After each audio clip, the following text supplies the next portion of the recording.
We've got two machines making bottles. Machine X fills part of a lot in 4 hours, and machine Y fills the rest of the lot in 3 hours.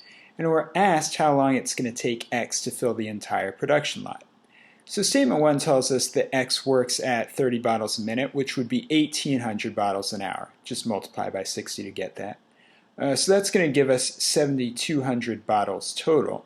But the problem is I don't know how long it's going to take X to fill the entire lot because I don't know how many total bottles are in the lot. I just know that X by itself produces 7,200 out of those. So I need some other information about like how many bottles Y produces or something similar.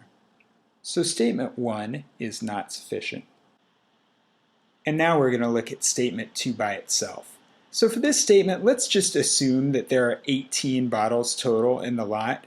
And I know that X produces twice as many as Y, which would mean X produces 12 and Y produces 6. And that's going to add up to 18.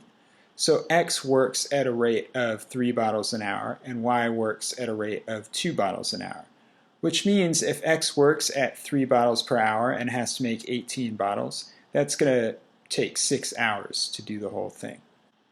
Let's see what happens if I pick 90 bottles total. It's going to be another easy number to work with. So X produces 60 of those and Y produces 30, since remember the statement tells us X makes twice as many.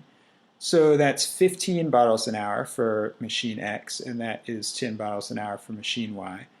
15 bottles per hour takes 6 hours to produce 90 bottles. So that's the same as what we had before. So it looks like statement 2 is sufficient to tell us that it's always going to take machine X 6 hours by itself, making the correct answer B.